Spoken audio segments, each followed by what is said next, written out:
ओम श्री गुरुवे नमः। गुरुर्ब्रह्मा गुरुर्विष्णु गुरुर्देवो महेश्वरा गुरुर्साक्षात् परं ब्रह्म तस्मै श्री गुरुवे नमः। ओम शांति शांति शांति। प्रणाम भगवान। श्री विचार सागर दर्पण स्वामी श्री मनोहरानंद जी महाराज का दिव्य ग्रंथ, जिसमें भगवान हमारा जो है छठा तरंग चल रहा है और इसमें सांख्य मत के आत्मा का कथन और खंडन, इसके ऊपर जिज्ञासु की शंकाएं और गुरु जी के समाधान चल रहे हैं। तो आज शंका है, स्वामी जी, जिस प्रकार सांख्य मत में आत्मा को अनेक मानना आपने असंगत यानी कि युक्ति रहित कहा, क्या इस प्रकार न्याय मत में जो आत्मा को अनेक मानते हैं वह भी असंगत ही हैं?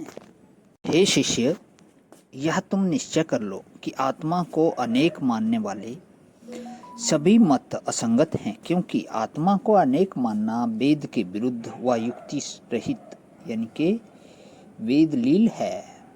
अगली शंका जिज्ञासु करता है, भगवान, जिस प्रकार आपने सांख्य मत का थोड़ा सा परिचय दिया, उसी प्रकार कृपा करके न्याय मत का भी आत्म संबंधी थोड़ा परिचय करा दीजिए। गुरुजी उत्तर देते हैं, न्याय मत में ज्ञान, इच्छा, प्रयत्न, संख्या, परिणाम, पृथकता मतलब अलगपना, संयोग, विभाग, सुख दुख, धर्म अधर्म, द्वेष और ज्ञान के संस्कार, ये 14 गुण जीव रूप आत्मा के यानी कि जीवात्मा के हैं। और इनमें से पहले वाले 8 गुण ईश्वर में भी हैं। इनमें से पहले 3 गुण ज्ञान, इच्छा और प्रयत्न ईश्वर में नित्य हैं और जीव में अनित्य हैं। इस मत में ईश्वर और जीव को व्यापक और नित्य मानते हुए भी जीव को अनेक मानते हैं, और इस मत में केवल जीव व ईश्वर को ही नित्य नहीं मानते, किंतु आकाश, काल, दिशा और मन भी नित्य हैं, तथा पृथ्वी, जल, तेज और वायु के परमाणु भी नित्य ही हैं।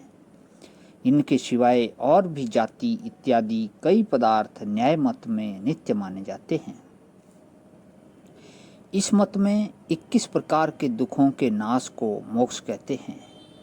वे 21 प्रकार के दुख ये हैं, एक शरीर और कान, त्वचा, आंख, रसना, नाक, मन, ये 6 इंद्रियां तथा इन 6 इंद्रियों के विषय शब्द, स्पर्श, रूप, रस, गंध और संकल्प, विकल्प, रूप चिंतन, और इन 6 विषयों के ज्ञान तथा सुख और दुख। इन 21 प्रकार के दुखों से छूटना जो है, छूटना मतलब यहाँ पे मोक्ष से रिलेट किया हुआ है कि इन 21 प्रकार के दुखों से छूटना तभी होगा जब भ्रांति टूटे, और यह भ्रांति टूटेगी तत्वज्ञान से। इनके मत में शरीर को आत्मा समझना ही भ्रांति है, और शरीर आदि सब पदार्थों से आत्मा को भिन्न समझना ही तत्वज्ञान कहलाता है। और इसी तत्वज्ञान से मोक्ष को प्राप्त करने की परंपरा यानी कि सिलसिला यह है। जैसे तत्वज्ञान से मैं ब्राह्मण हूँ, मैं मनुष्य हूँ, इस प्रकार की जो शरीर में आत्म भ्रांति होती है वह नष्ट होगी। आत्म भ्रांति के नष्ट होने पर राग द्वेष का नाश होगा।